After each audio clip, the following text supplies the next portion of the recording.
Hey, this is Shane at Points to the Word. This is part two of the testimony.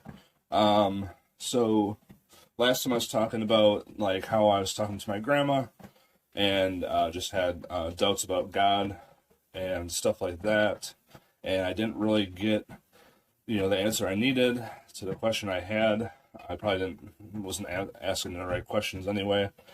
Um, But in the Bible, it talks about in First Peter 3:15, it says, "But sanctify the Lord God in your hearts, and be ready always to give an answer to every man that asks you a reason for the hope that is in you with meekness and fear." And that is what was needed that I didn't receive, and that was the answer that I really needed.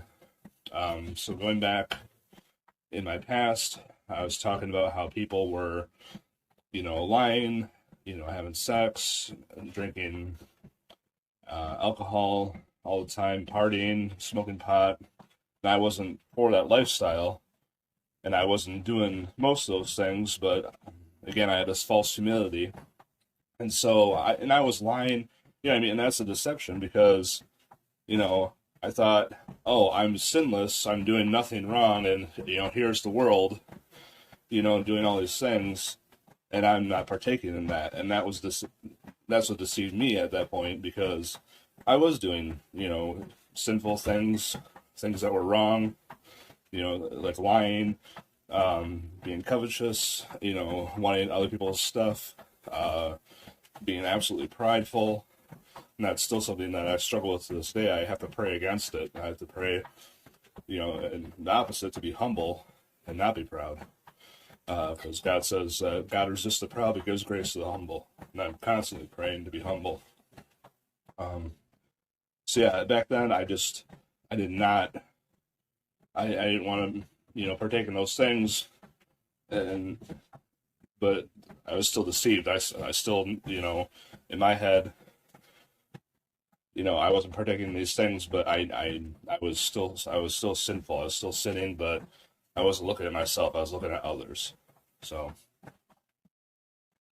that was the deception with me. And going forward, yeah, like I said, I hated going to church, and I just, I'd make excuses not to go.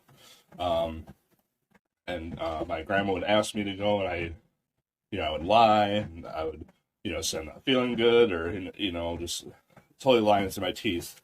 And I ended up not going. I just hated it. And moving forward, um, just my lifestyle at that point, I was obsessed with just music and, I played video games, and, that was my lifestyle. That's all I did. I just stayed up, stayed in my room. I was addicted to porn. I would constantly, like, if one day went by without me watching porn, that would be crazy. Like, that is like a rarity. That never happened.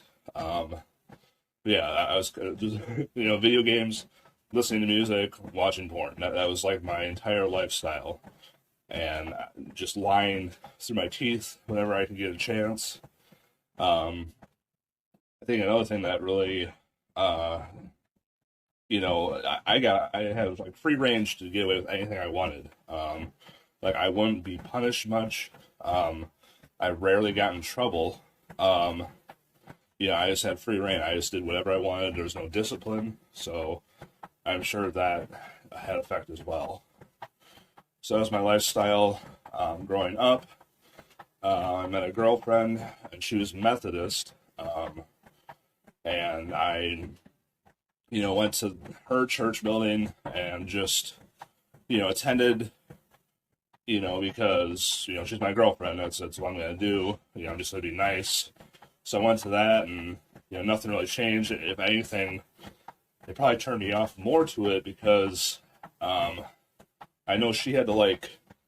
And this is dumb. Like I think the people there made her like wash dishes. Like I don't know if she was like signed up to do it, but like yeah, she in the Bible like it says a cheerful giver. You know what I mean? Like so you want to volunteer for those kind of things, not like oh it's your turn to do so or You know what I mean? Like forced. So, you know, I heard stories about that like, you know, oh, it's your turn to do dishes now or something like that, and that turned me off. I think I was just looking for an excuse to, you know, be upset with God or the church.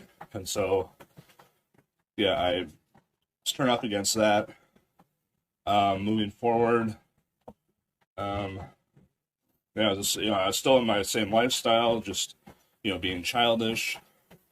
You know, after I graduated, I was still at like, you know, a dead end job, just being childish, but still partaking in the same lifestyle I've been in. I was obsessed with like, you know, Ozzy Osbourne and like just silly things. Oh, and movies. Movies is another thing. Like I was totally obsessed. I could like just watch the same movie over and over and over, just like horrible movies. Like just, you know, I can quote everything in the movie because I've seen it, just wasting my life away. I'm just watching the same movie, watching like comedy stand-ups. Yeah, it's like literally those 5 things: watching movies, you know, listening to music, you know, not hardly missing a day going without, you know, watching porn. You know, totally obsessed with movies and video games. I was just literally my life. Like that's all I did. And I would hide like playing video games in front of my girlfriend at the time because I had this like facade.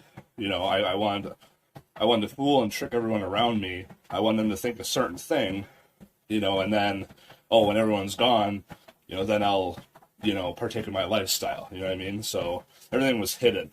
And once you read the Bible now, you know, it makes so much sense. You know, everything will come out to the light. Everything's, you know, you do your evil deeds in the darkness kind of thing. So, yeah, it makes total sense now. But looking back, it's, you know, easy to kind of, you know, what discernment God has given me. Like, it's easy to look back and see, oh, that's what that was, you know. And so, yeah, I was just, you know, hiding everything and not telling anyone. You know, of course, God knows all.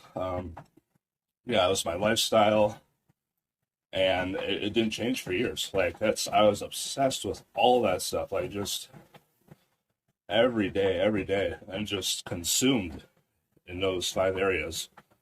And so, yeah, I was, you know, in a relationship for like a year, and then she ended up breaking up with me. I moved with my mom.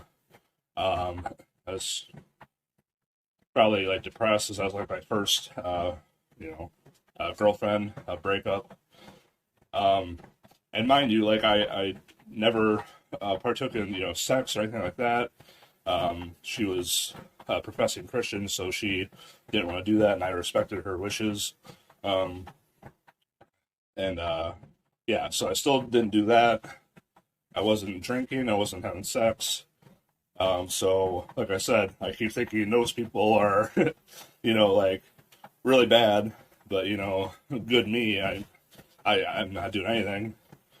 You know, it's so silly. You know, I'm still deceived and I'm still partaking in sin. But in my mind, it's like, oh, just little sins, you know. So I think that'll be part 2. Have a good day.